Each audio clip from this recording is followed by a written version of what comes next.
Olá, estudante, tudo bem com você? Eu sou a professora Fabi. Sou uma mulher negra, tenho a pele clara, cabelos e olhos castanhos escuros. Os meus cabelos são cacheados. Hoje estou usando uma blusa amarela. Atrás de mim tem uma parede azul, quadros, livros e canetas. Agora vamos conhecer a nossa história de hoje. Me diz aí, você conhece as praças da sua cidade? Na história de hoje, nós vamos conhecer belíssimas praças e a sua importância para a sociedade. A Praça é de Graça. Uma aventura em Uberlândia, Uberaba e Belo Horizonte.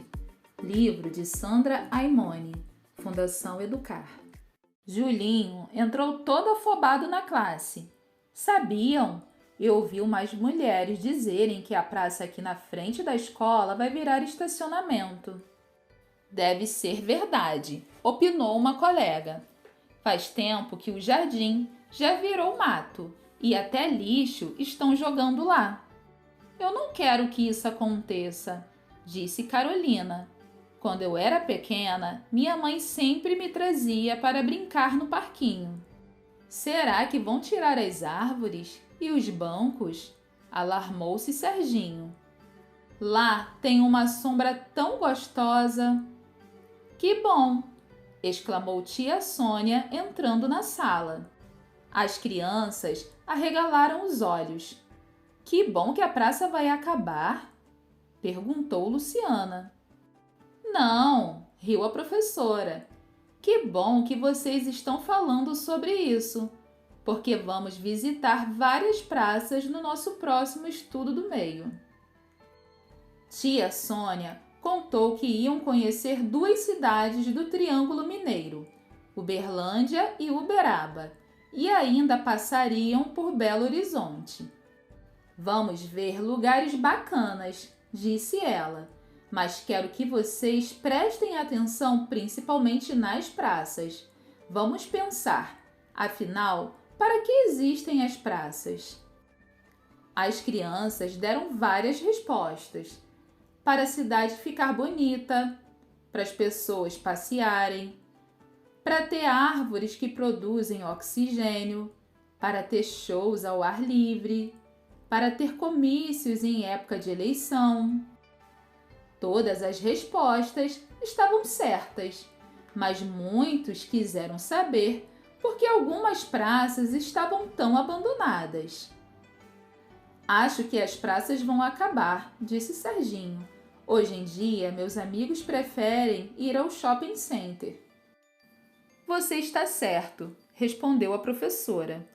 As pessoas estão procurando mais segurança, mas felizmente existem muitas praças vivas, bem conservadas, onde acontecem muitas coisas interessantes e a gente pode descansar sentada à sombra das árvores.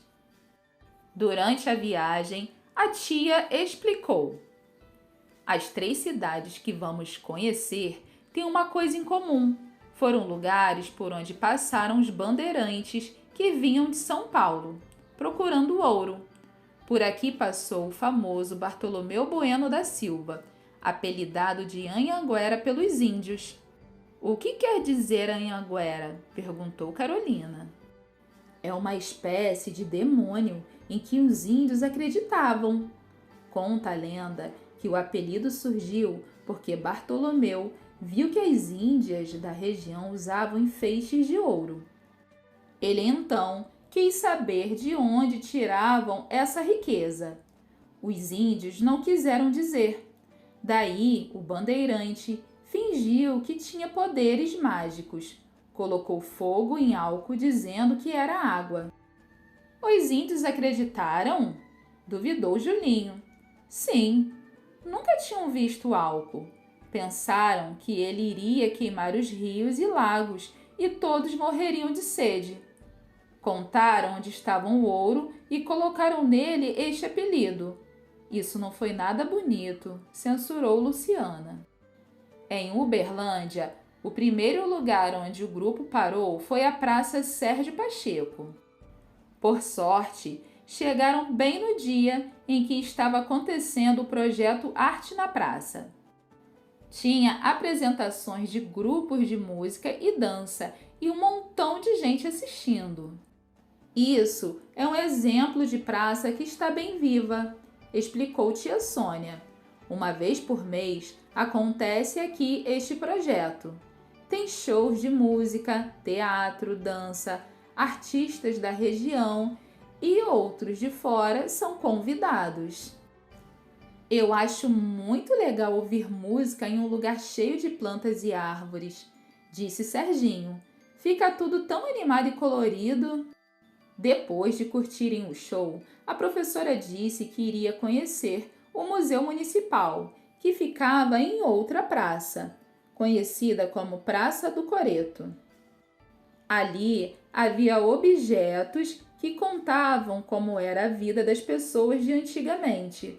As crianças adoraram a praça, o coreto e o museu.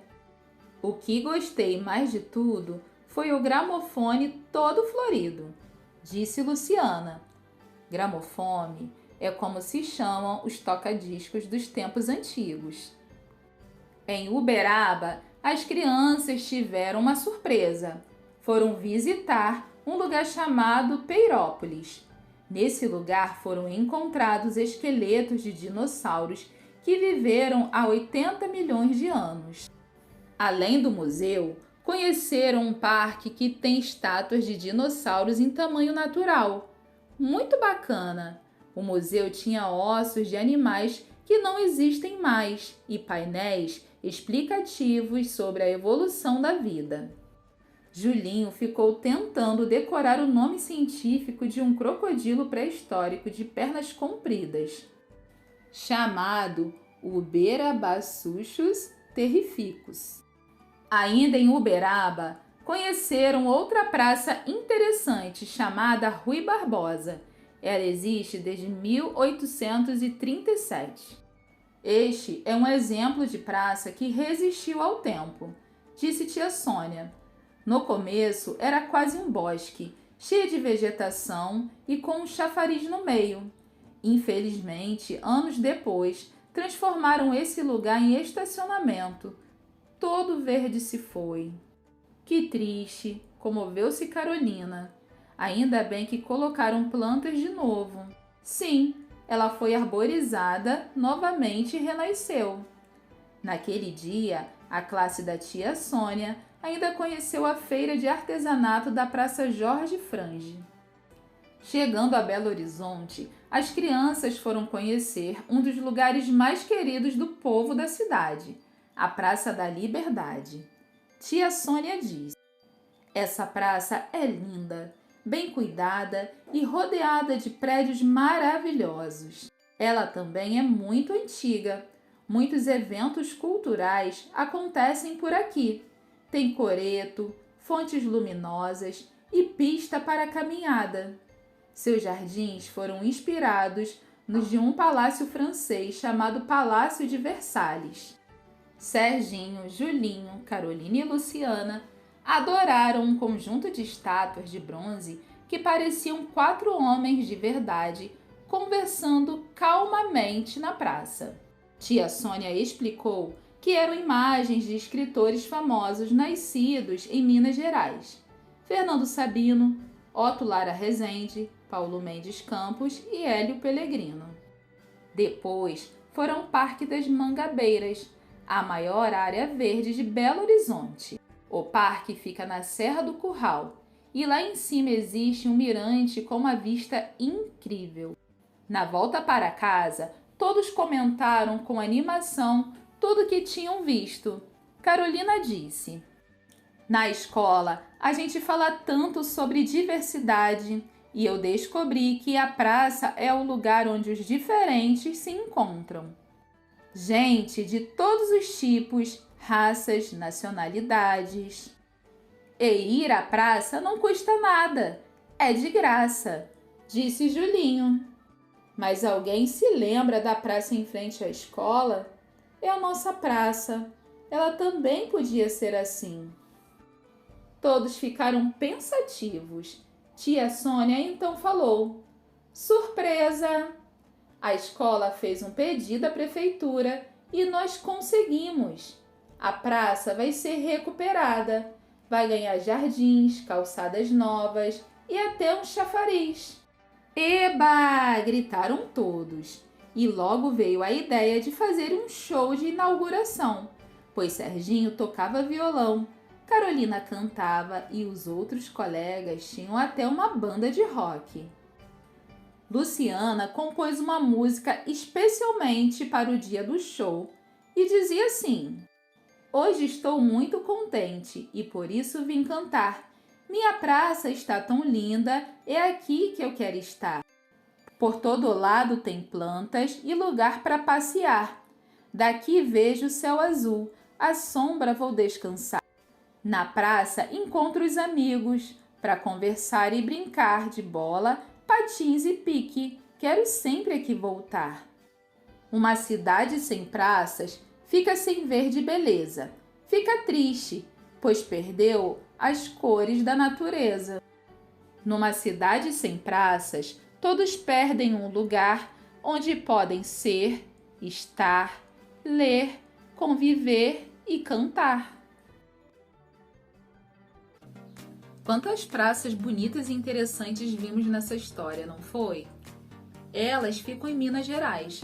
Mas você sabia que aqui na cidade do Rio de Janeiro também tem praças magníficas? Eu vou mostrar algumas delas para você agora. Cinelândia é a praça mais popular do Rio, com seus bares e restaurantes e alguns cinemas, sendo movimentada dia e noite. O local é movimentado inclusive em fins de semana e encontra-se facilmente táxis e ônibus, além de ter a estação do metrô. A Praça Mauá é uma das principais praças da cidade do Rio de Janeiro. Localizada no bairro do Centro, possui área de cerca de 25 mil metros quadrados e marca o início da Avenida Rio Branco e do Boulevard Olímpico. Foi revitalizada em obra do projeto Porto Maravilha e em seu entorno há importantes construções, como o Museu de Arte do Rio, o Museu do Amanhã, o Arsenal da Marinha e o Terminal Marítimo de Passageiros do Pier Mauá. A Praça 15, no Rio de Janeiro, possui várias construções históricas. Já foi chamada de Largo do Paço, tendo sido o centro da cidade nos tempos coloniais e do Império. A Rua 1º de Março, antigamente chamada Rua Direita, era também uma das ruas mais movimentadas e importantes da cidade. A praça é margeada de um lado pelo mar e do outro pela Rua 1º de Março, ou antiga Rua Direita. E aí, gostou de conhecer algumas praças aqui da cidade do Rio de Janeiro? Só que agora eu tenho um desafio para você. Eu quero que você pesquise se existem praças próximas à sua casa, no bairro que você mora. Se houver praças, programe uma visita com a sua família. Ao chegar na praça, analise tudo aquilo que tem de legal, aquilo que pode melhorar. Tudo bem? Foi um grande prazer contar mais uma história para você. Te espero na nossa próxima aula. Um grande beijo e até!